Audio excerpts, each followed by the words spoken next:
अगर कोई दूसरा जननायक होगा तो हमारे माननीय मुख्यमंत्री ही होंगे। जो नीतीश कुमार जी हैं उनको नायक के नाम से ही जाना जाएगा, जो विकास के नायक रहे। देखिए, हमें शीर्ष नेतृत्व पर भरोसा है और अगर उन्होंने मुझे जिम्मेदारी दी तो निश्चित तौर पर हम फिर जाएंगे लोगों के बीच। और लेकिन ऐसे तो आप जानते ही हैं कि चुनाव हो अथवा ना हो, हम लोगों के बीच ही संघर्ष करते हैं।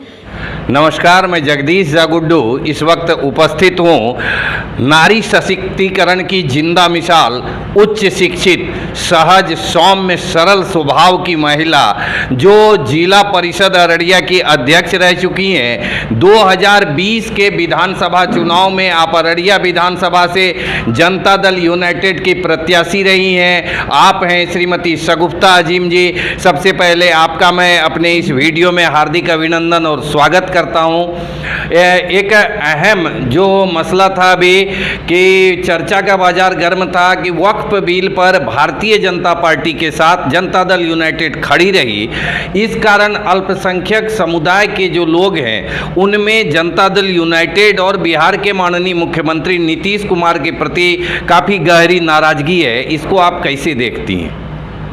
सबसे पहले मैं आपके चैनल का और आपका बहुत बहुत शुक्रिया अदा करती हूँ और आपको बधाई देती हूँ।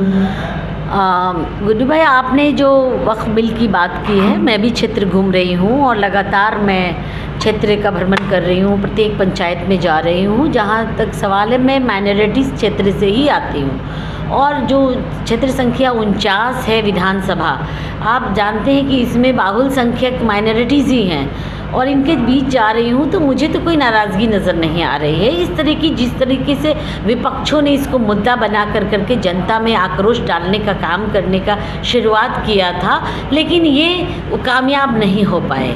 सबसे बड़ी बात है, वक्फ बिल कानून लागू हुआ और ये कानून लोकसभा से पारित हुआ।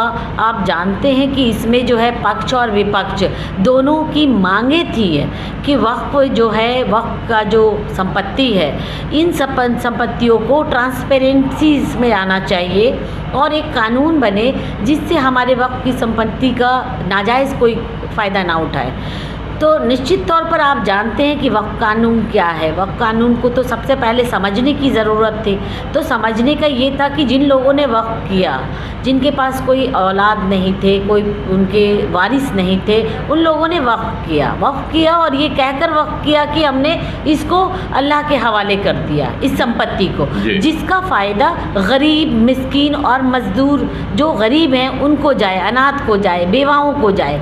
लेकिन आज़ादी के बाद आज तक आपने देखा जितनी भी सरकारें बनी, इन सरकारों ने वक्फ की जो संपत्तियां थी उन पर कभी समीक्षा नहीं की और समीक्षाएं जब की तो उन्होंने आवाज़ बुलंद किया। बिहार में ही आप देखिए, हमारे विपक्ष के नेता माननीय श्री लालू प्रसाद जी ने भी वक्फ की आवाज़ें उठाई थी और वक्फ संपत्ति को बचाने की मांग की थी। उन्होंने स्पष्ट तरीके से लोकसभा में उन्होंने की थी और ये कहा था कि कानून बनना चाहिए।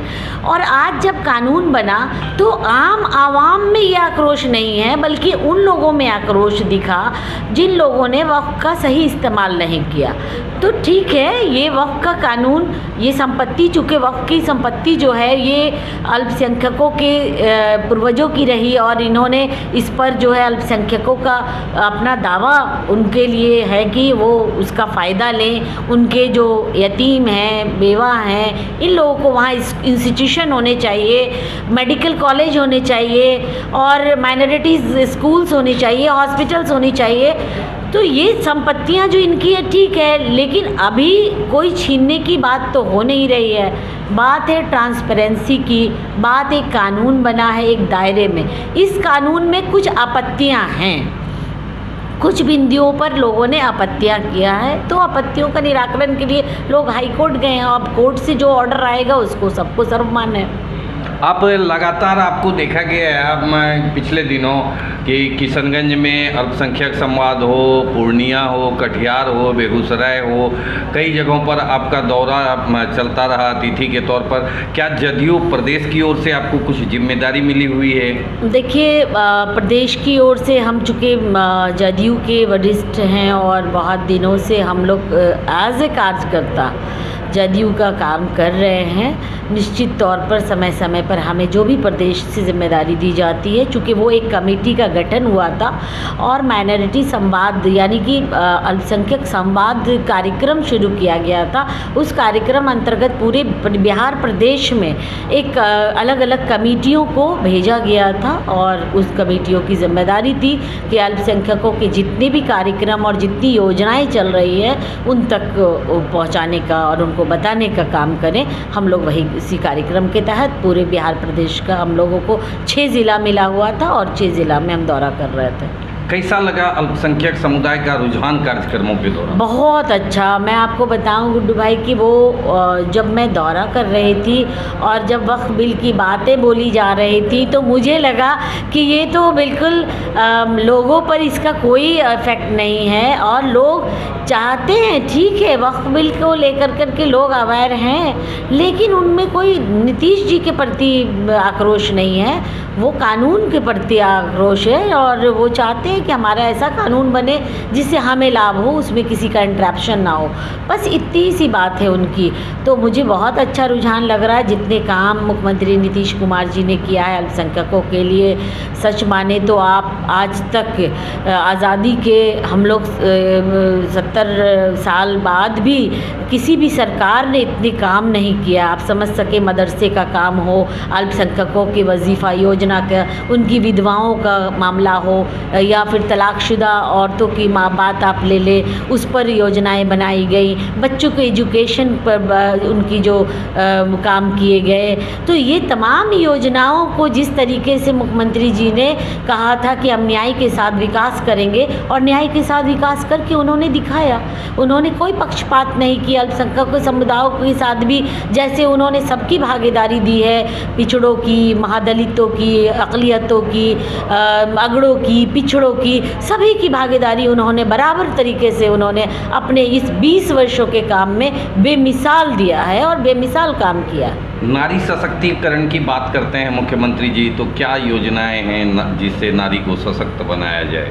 देखिए, एक्चुअल में आप देख रहे हैं लगातार महिलाओं की, सबसे पहले तो 2006 में आपने देखा 50% आरक्षण नगर निकायों में, पंचायतों में, उसके बाद 33% आरक्षण जॉब में, सभी सरकारी नौकरियों में, कॉम्पिटिशन्स में, मेडिकल, इंजीनियरिंग और तमाम कॉम्पिटिशन में जिस तरीके से महिलाओं को एक तरजीह दिया गया, उनको आरक्षण दिया गया और उनके रिज़र्व कोटे जिस तरीके से रखे गए, तो निश्चित तौर पर इसका लाभ महिलाओं को मिल रहा है। आप देखिए तो जीविका दीदी के माध्यमों से जो गरीबी, आर्थिक और सामाजिक और राजनीतिक तौर पर जो महिलाएं बिल्कुल दूर थी, कोसों दूर थी, जिनको इन चीज़ों के बारे में पता ही नहीं था, आज जीविका दीदी के माध्यम से आज उनका आर्थिक उत्थान हो रहा है। वो आज काम कर रही हैं, महिलाएं सशक्त हो रही हैं, गांव से बाहर आ रही हैं, इंटरेक्ट कर रही हैं, देश में, प्रदेशों में भी इनके चर्चा हो रही है। तो ये तमाम चीज़ें जो नारी सशक्तिकरण के लिए माननीय मुख्यमंत्री जी ने जो काम किया,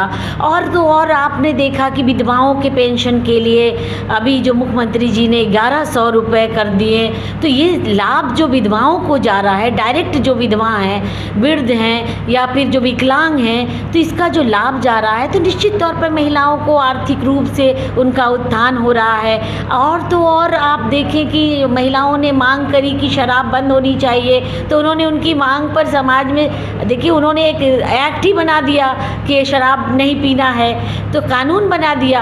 अब देखिए कानून जो बनता है उसमें सामाजिक सहयोग की आवश्यकता होती है। तो निश्चित तौर पर मुख्यमंत्री जी ने लगातार महिलाओं की सशक्तिकरण, उनके आर्थिक उत्थान और उनकी सामाजिक और राजनीतिक उत्थान के लिए काम किया है। तो निश्चित तौर पर आपको बदलाव दिख भी रहा है, आप देख रहे हैं, आप खुद भी देख रहे हैं। हमारे यहाँ रडियाई में देखिए, आज पहले एक शगुफ्ता निकलती थी, आज कई शगुफ्ता के रूप में, स्वरूप में आप देख रहे हैं हज़ारों हज़ार हमारी बहनें निकल रही हैं और राजनीतिक क्षेत्र में वो काम कर रही हैं, वो शिक्षा के क्षेत्र में काम कर रही हैं, हेल्थ के क्षेत्र में काम कर रही हैं। तो ये सारी चीज़ें तो मुख्यमंत्री जी ने जो किया है, इसको तो कोई नकार नहीं सकता है। बहुत बड़ी देन है मुख्यमंत्री जी की। के हम तमाम लोग आभारी हैं। और उससे अभी देखिए, अभी उन्होंने जो घोषणा की है कि प्रत्येक जो महिलाएं हैं उनको 10,000 रुपये उनके खाते में डायरेक्ट डाला जाएगा। प्रत्येक महिलाएं, परिवार की एक सदस्य महिला, जिसको 10,000 रुपये दिए जाएंगे, जो रोजगार की दिशा में, जो इनके आर्थिक रूप से उनको खड़ा करने के लिए ये एक बहुत बड़ा क्रांतिकारी कदम है। आप समझे कि प्रत्येक महिलाएं, अगर अपने परिवार में अगर एक महिला खड़ी हो जाती है तो उसका परिवार किस तरह से स्टेबल हो जाएगा। तो निश्चित तौर पर सिर्फ 10,000 नहीं, बल्कि अगर वो काम करेंगी, स्वरोजगार से जुटेंगी, तो उनको तुरंत मूल्यांकन करा करके उनको 2 लाख रुपए मिल जाएंगे। तो ये तमाम चीज़ सरकार अपनी सहायता से महिलाओं को खड़ा करने की कोशिश की जा रही है, क्योंकि हमेशा से एक वर्ग वंचित रहा। आपने देखा कि एक वर्ग, जो महिला वर्ग था, वो हमेशा से नज़रअंदाज रहा। पार्टियों के लोगों ने, तब सभी दलों के लोगों ने सभी योजनाएं बनाई, मगर वो सम्मिलित और सामूहिक योजनाएं चलाते थे। लेकिन विशेष तौर पर महिलाओं के उत्थान के लिए जो काम किया है वो माननीय मुख्यमंत्री नीतीश कुमार जी ने किया है। जो आप माननीय मुख्यमंत्री नीतीश, अगर कोई दूसरा जननायक होगा तो हमारे माननीय मुख्यमंत्री ही होंगे। जो नीतीश कुमार जी हैं उनको नायक के नाम से ही जाना जाएगा, जो विकास के नायक रहे।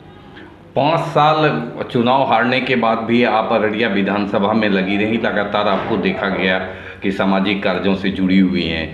तो जो आसन अब चुनावी बिगुल फूंक चुका है, रणभेरी बज चुकी है, तो क्या उम्मीद की जा रही सकती है कि फिर से जदयू की प्रत्याशी होंगी सगुप्ता आजिम जी, या फिर कुछ किंतु परंतु है?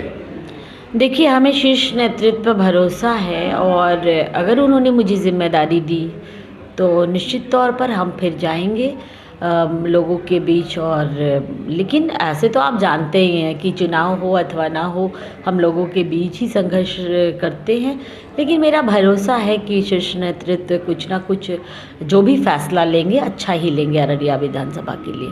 जैसा कि मैंने पहले बताया, आप हैं श्रीमती सगुप्ता आजिम जी, पूर्व जिला परिषद अध्यक्ष हैं, पूर्व प्रत्याशी रही हैं जनता दल यूनाइटेड की, और इन्होंने विस्तार से सारी बातें रखी। आप सबों से विदा लेता हूं इस वीडियो में, बस इतना ही। मिलते हैं अगले वीडियो में, तब तक के लिए आप सबों को दिल की गहराई से प्रणाम, नमस्कार, सलाम, आदाब, सत श्री अकाल कहता हूँ। जय हिंद। जय हिंद।